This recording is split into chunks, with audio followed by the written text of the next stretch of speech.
bana kini bana RDC botuna ngai niye agence rapide multi-service et memeli bino ba solution pour la voyage na bino yoka surprise agence rapide multi-service et bongiseli bino ba visa promotionnel na mbongo muke pena na tango muke o voyager o kei na yo o tindi famille to pema na bakei kotanga na mboka ya bapaya yoka bien agence rapide multi-service eza ko assister bino na lomangu nyoso pona boza ba visa ya 3 ans toza na visa ya 4 ans toza lisusu na visa ya 5 ans soki olingo voyager na ba pays oyo Canada, France, Mexique, Brésil, Italie, Portugal, pena ba pays mosusu oyo totangi awate. L'agence rapide multi-service vient au devant de vous présenter nos différents visas promotionnels pour des destinations telles que les États-Unis, la France, le Mexique, le Brésil, la Turquie, l'Italie et le Portugal. Vous qui aimeriez continuer vos études à l'étranger, l'agence rapide est là pour vous accueillir.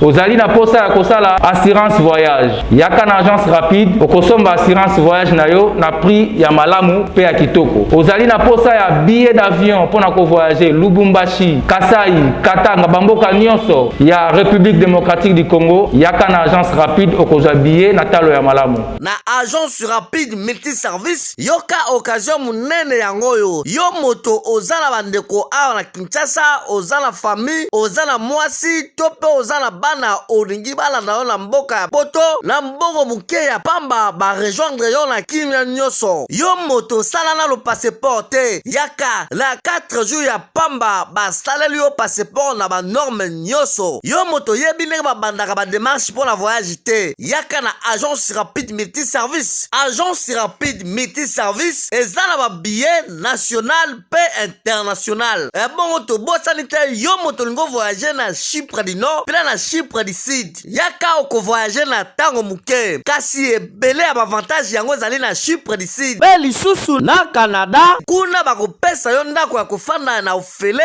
mosala eza na salaire ya malonga. Agence rapide multi-service eza une agence très sérieuse oyo bato bakende pe bazokende butu moi. Keba ko bwaka mbongo na yo te na ba agence ya lokuta oyo bato ba voyageaka te. Yaka na agence rapide multi-service o témoigner neti baninga bapesa ba témoignage. Agence rapide multi-service yango ezomi na avenue Kabinda numéro 135 na quartier Diallo na commune ya Kinshasa. Référence ezali na croisement ya Kabinda na Sankuru. Agence rapide multi-service, la rapidité, la solution et la confiance.